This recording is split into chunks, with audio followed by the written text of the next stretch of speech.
Welcome to the Blanco Wellness Podcast. Thank you for being here. Take a breath.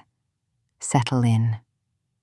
And let's talk today about the thing that appears, almost without exception, the moment something genuinely matters to you.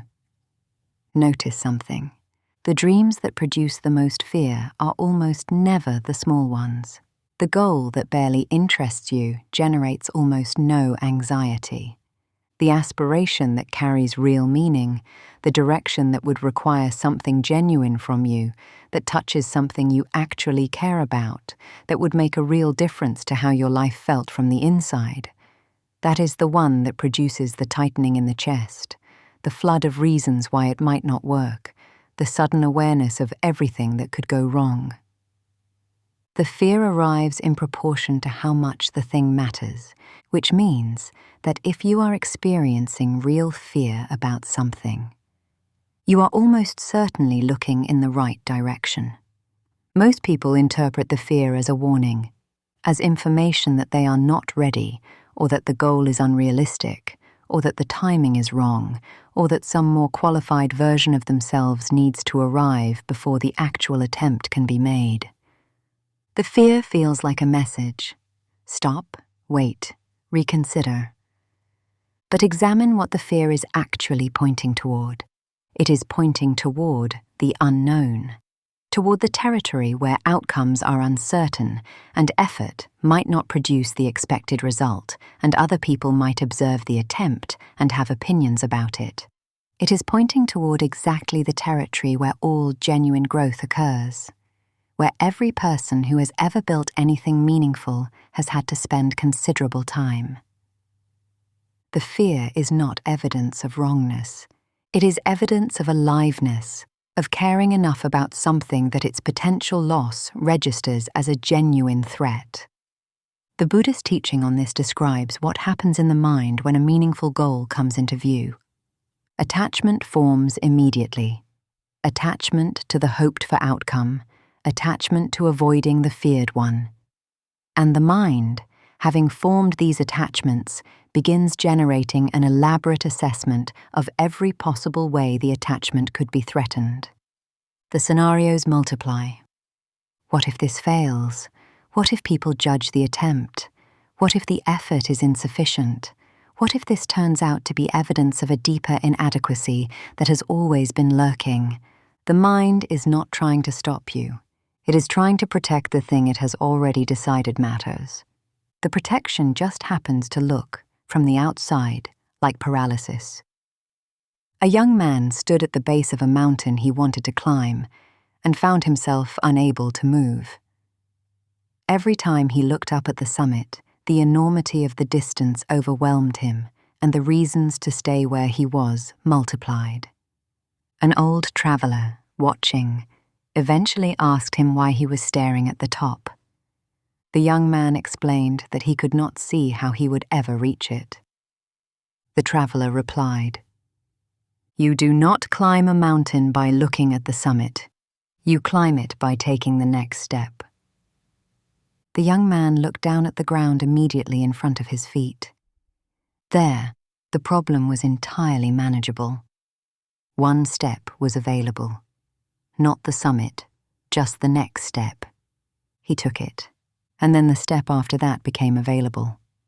The overwhelming majority of meaningful things that have ever been built or discovered or changed were accomplished by people who took a series of next steps, often without being able to see very far ahead, often while carrying significant fear about whether what they were doing would ultimately work. What they had was not certainty. Certainty was rarely available. What they had was the willingness to take the next available action without requiring the complete picture first. The Taoists describe this through the river. It does not know the full territory ahead, cannot see the ocean from where it currently is, and moves forward anyway, following the gradient before it, adapting to each new stretch of ground as it arrives. The ocean is reached not through a single decisive movement, but through the faithful, continuous accumulation of forward steps. There is a particular conversation worth examining, the one you have with yourself when you are afraid. Many people become, in these moments, their own harshest critic. The inner voice catalogues every reason the attempt might fail, every way the outcome might disappoint, every piece of historical evidence for why this is probably not going to work. It presents all of this as realism, as the honest assessment that prevents naive overconfidence. But think about what this kind of sustained internal commentary actually produces. Not careful preparation, that is different and useful. What the sustained internal attack produces is the gradual erosion of the willingness to try, which is the only thing that ever produces anything. Think about a child learning something genuinely difficult: how to read, how to ride a bicycle, how to navigate any of the dozens of fundamental human skills that are only available on the other side of considerable failure. The learning is possible precisely because the child does not yet have the adult capacity for sustained self-criticism.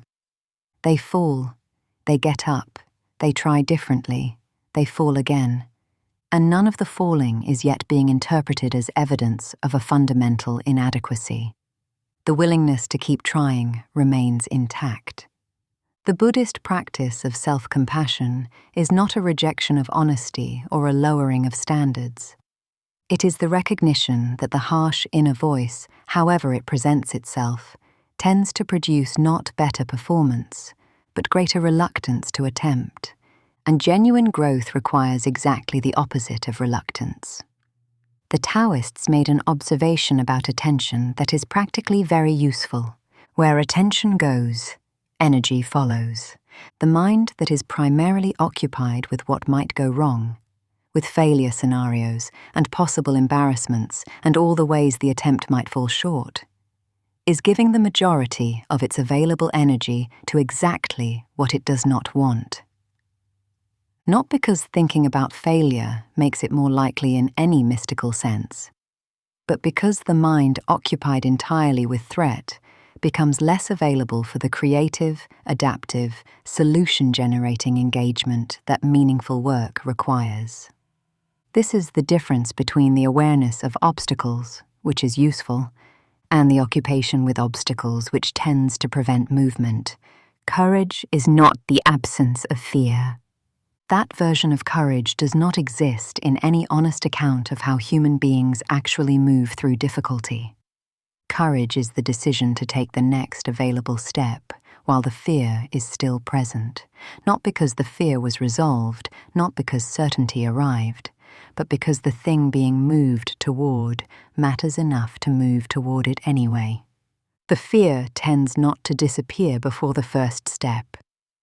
It tends to quiet gradually through the accumulation of steps already taken, not before, through. As we close today, carry one honest question. What dream have you been postponing? Waiting for a readiness or a certainty that has consistently failed to arrive? And if you set aside, just for a moment, the question of whether it will definitely work, what is the single next available step?